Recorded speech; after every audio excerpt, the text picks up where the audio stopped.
you know, I told myself I'm not doing 3 videos in a week for a while because it's just too much editing. I don't want to do it.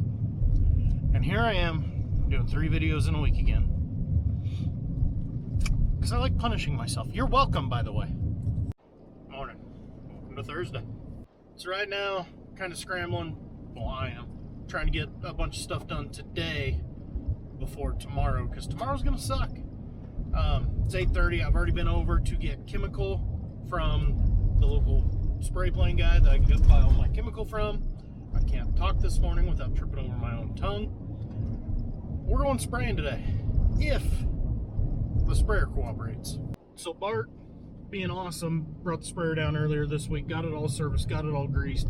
It's ready to go, but because he doesn't know any of the controls, he didn't put any water in it and test it or anything. So that's what we got to do. Just put some water in it, kick it on, make sure everything's working. Then we'll load up some chemical. Maybe we can get 2, maybe 3 loads sprayed before it all goes to hell. Hopefully. Because it's supposed to get windy today, just not windy like tomorrow. But first I gotta go get some paperwork done for contractors so they can get started working on a roof. Just home ownership, man, it never ends. Wow, these lights suck. Okay, so we need a pressure test. I about said chopper, the sprayer. So I need to run water through my whole system. How do I have where is that hose from? What in the hell is that hose for? I don't know. Either way. Oh, I do have some LI and I have some gun smoke. Perfect. I got enough chemical for today. So my water comes in through the wall over there from the hydrant outside, up along the rail into my tank. There's a float at the top of the tank to shut that off. No idea how full that is. Comes out the bottom through the pump. First induction cone. So you put your chemical in here, turn all these fancy valves. The way it's necked down like this, they call it a Venturi system. Basically, I turn the valve and it'll suck the chemical through there with the water. And then my chemical doesn't have to go through my pump, which is why we set it up that way. And then we come over. Okay, it's unhooked. So I have a second Venturi here for when I'm dealing with corn and have a lot more chemicals going through the system. So I bypass this right there. That hose will go to the sprayer. Bing, bang, boom, we're ready to test. Oh, that's cool. Stupid deaf. So here's what I went and got. Sword, which is a 2,4-D. Valkos, pre-emerge for alfalfa. Gunsmoke is a water conditioner, and I already have my Roundup. Sorry. Trying to hold my camera, my paper, and my monster. This thing barely started. Okay, so the tech is talking. That's a good start. See if I can remember how to unfold this thing. And away they go. So I've got water in the tank and water in the rinse tank. What I'll do is just run the boom for a little bit. And then I'll run through a rinse cycle, make sure everything's functioning there as it should, which I don't know if this one's never worked properly, or I just don't know how to rinse it properly, but I do not like the rinse system on this versus the last sprayer we had, which was a 4710, 10 years older than this. Okay, go outside, fire it up. Let's see if I remember how to do all this. Shut my valve off. No. Pump on. Spray. High horsepower. You can see the ground getting wet. See how there's 2 stripes? So the way these nozzles work, it's spraying forward and back. Trying to maximize coverage. I like it. See what I mean about spraying forward and back? Walk the whole thing here. It looks like I got awesome coverage. All the nozzles are working as they should. Sometimes that's not always a given. But I put about 200 gallon in because what I want to do is run a good 100 gallon at least through the system. Just make sure we're good and clean. Luckily, I never pick up all my mess at the end of last year, so my spray sheet is still in there on the table. Last thing I sprayed was just Roundup. So I'm not overly concerned about anything being in any filters. because when I finish spraying atrazine, I clean all my filters out. So I know all that's okay. Just gonna put a whole bunch of water through it. And then we'll load up some 2,4-D, some Affinity, some Gunsmoke, go start spraying some wheat, see if we can't kill some mustard. Okay, so here's my sheet I was talking about. There's my last one, Honcho. That is our glyphosate. So here's the mix for right now. A full load, 800 gallons, will do 106 acres. So I need 53 ounces of Affinity, 9.9 gallons of Sword, 2 gallons of Gunsmoke. That much for 106 acres.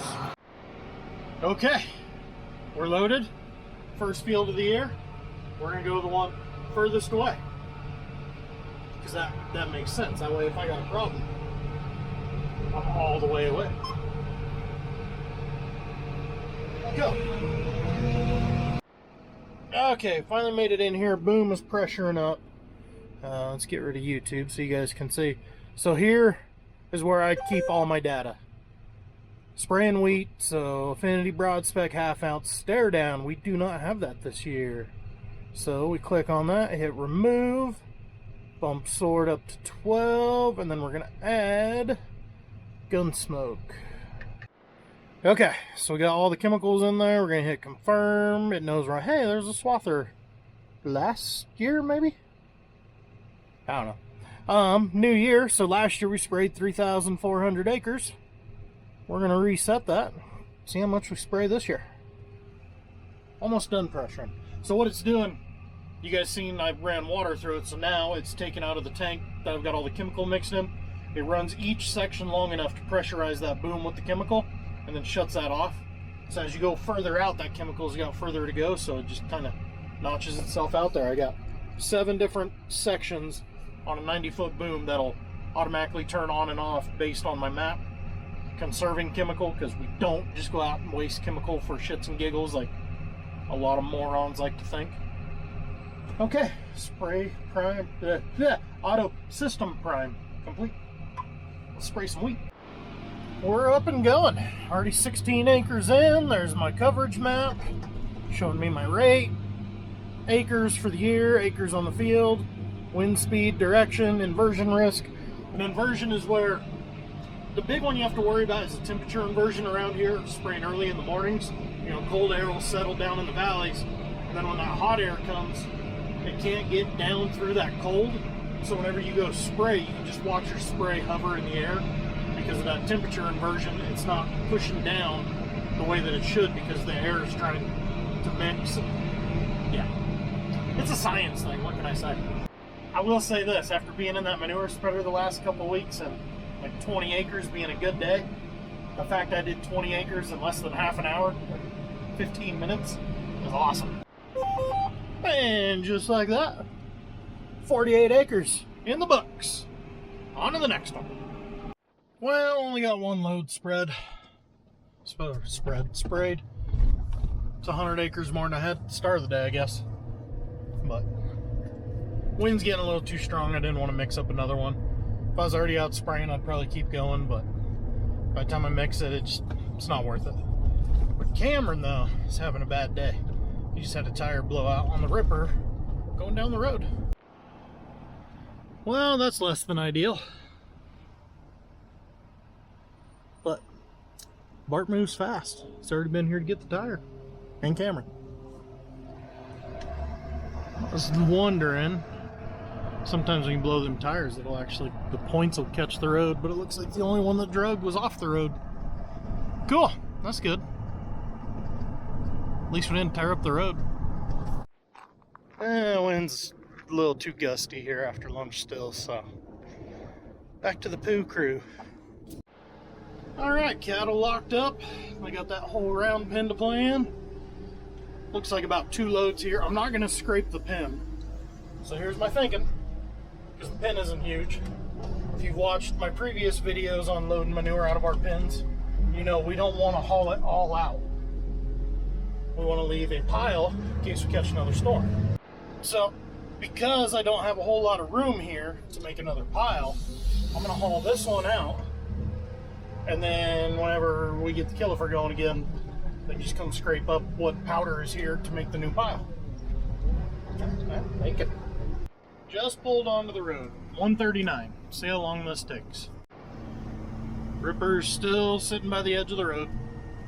Unfortunately, it's kind of an oddball tire. Nobody has it. Have it tomorrow. Barton Cameron, I think, found a wheel at the shop. A random 8 lug wheel. I don't know why we have it, but they were going to see if they could make it work to get it limp the 1.5 mile home. Just pulled back in. 209. 30 minutes. Not bad. 3 loads later, pin's all clean. Now to the next pin. Well, after I spread out this load. Well, crap. We may have a fan drive problem, not just a fan belt. The fan belt was definitely worn. Had 0 problems yesterday, now all of a sudden a high fan speed warning pops up again. Oh, I hate these variable drives. On the plus side, our tires finally came in for sprinklers, so I think he already fixed the other one. He's on this one. 2 more to go fix the spares, sitting in the yard. And then hopefully we don't need any more tires this year. Well, this will make it slightly better.